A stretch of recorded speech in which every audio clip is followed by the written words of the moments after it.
Everyone says that fate is impermanent, but can you do it without being hurt by the impermanent fate? Today, we will give you a knowledge, specifically to teach you how to live a good life. This science is called Stoicism. I am bound to encounter unrighteous, disrespectful, dishonest, malicious, and self-serving people. I start each day by reminding myself of this sentence. This was said by Marcus Aurelius, Emperor of Rome, the most powerful man in the world. Aurelius practiced cynicism when he was a teenager. He wore cloth and slept on the ground. He refused to enjoy it, but he didn't get the point.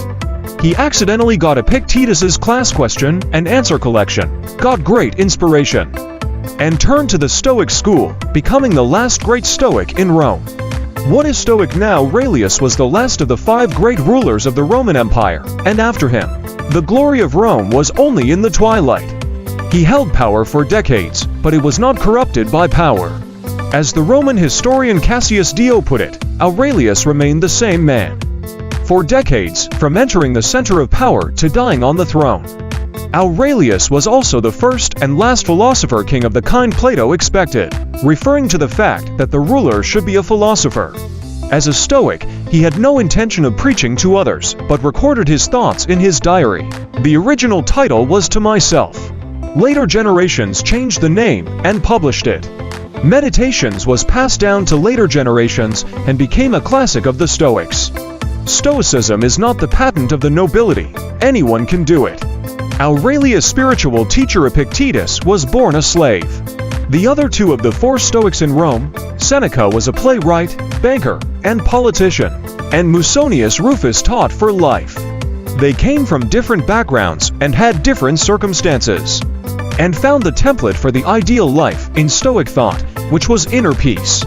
Stoic is the knowledge of how to live a good life, originating from Greece.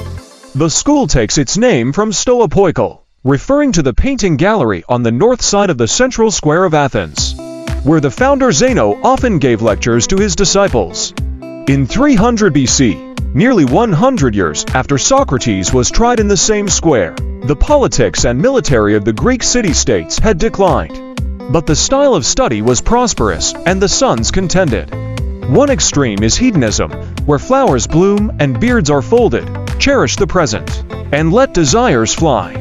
The other extreme is cynicism, where glory and wealth are all clouds, and only by giving up material desires can you get true freedom, rags and shoes, and the ground as a seat. The Diogenes who told Alexander to go away and not block the sun was a great cynic. These 2 schools, one is cynical, the other is abandoned. Stoic neither abandons the world like cynicism nor indulges in material desires like hedonism. Stoic advocates things without being mistaken by things, enjoying the beauty of reality and insight into its fleeting. Life should pursue a life of virtue and wait for the favor of the muse of fate. Do everything and know destiny. The so-called virtue is to become the kind of person we should be. As for what we should be, the Stoics have their own way of saying that we have a responsibility to our parents, brothers, friends, family, and state, and none of them can be less. Nothing prevents a Stoic from fulfilling his duties. The Chinese have a similar template for a good life: sincerity, righteousness, understanding, self-cultivation, family unity, governing the country, and pacifying the world. If anything, the Chinese have a little less reverence for impermanence than Stoics. Stoics admired reason because only people have reason. To be the kind of person we should be is to let reason dominate our lives. A Stoic once comforted a mother in mourning for the loss of a child. Only reason can stop us from crying. Fate will not stop crying. Perhaps only another Stoic listened to this comfort. Stoic was introduced to Rome from Greece with great success. The Romans transformed Stoic and placed inner peace in a very high position. For the Romans, tranquility and virtue are equally important and interrelated. When virtue is complete, peace comes and the mind is free from all negative energies. In turn, inner tranquility leads to the pursuit of virtue. The ideal Roman Stoic lived like this, enjoying beauty and pursuing achievements, but never indulging in it. Seeing everything is like morning dew, disappearing at any time. If glory and wealth are taken away in an instant, it is also fate, and it cannot shake the composure and poise of a Stoic. No worries, no fears, no anger, no thoughts, inner peace. Of course, tranquility is not giving up all emotions, but giving up negative emotions, not being moved by anger, sadness, anxiety, and fear.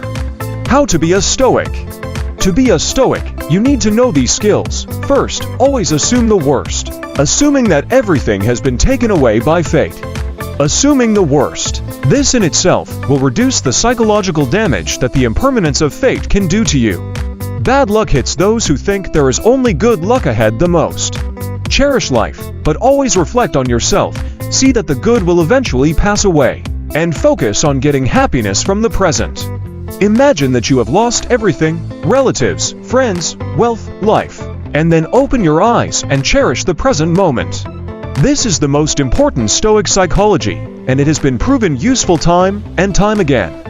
When disaster strikes, the optimists are always the first to collapse, because optimism is shattered in the face of dismal reality. The Stoics are different. Catastrophes come as they are expected. Get used to assuming the worst, and you will gain perseverance and courage in the Jedi. Seneca was one of the 4 Stoics of Rome, a banker, politician, playwright, and advisor to the emperor.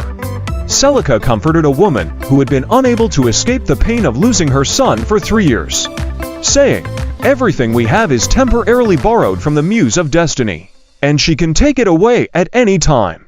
Love what we love, but know that what we love is like morning dew." Later generations have said something similar. Roman Roland said, "True courage is to know the truth of life, but still love life." He must be a Stoic. Second, control what can be controlled, and let go of what cannot be controlled. What is beyond our control? The environment. What is beyond our control? Our attitude towards the environment. Stoic internalized all environmental factors into his attitude towards the environment. He attributed all gains and losses to himself, and let go of his fears and anxieties about things beyond his control. Aurelius' spiritual teacher Epictetus said that people want to change the world, and Stoic wants to change himself. Third, fight against fate's future arrangements, but accept the past and present as reality, as if it were fate. Stoic fatalism focuses on the past and the present because they are facts and cannot be changed. Since the past and the present cannot be changed, there is no need to lament in vain. Don't think over and over again, assuming what would have been the case in the first place. Don't waste emotions, energy, resources here, and don't let it shake your heart. Fourth, restrain yourself. In addition to imagining that the worst could happen, Stoic would go one step further. Seneca said that sometimes you have to live as if the worst had happened. It is not enough to imagine losing all your wealth, but to live a real hard life. From time to time, actively create suffering for yourself and starve. Unlike cynics, Stoics do not pursue self-abuse. They do not reap pleasure from suffering, but only to better reflect on the sweetness of reality. Self-restraint is promoted to gain willpower, courage, and self-control. Fifth, reflection. Stoic also has 3 reflections on myself. What have I corrected today? What have I resisted today? What are the benefits of today? Stoic entered the WTO and actively participated in life, but set the 2 roles of participant and bystander in one.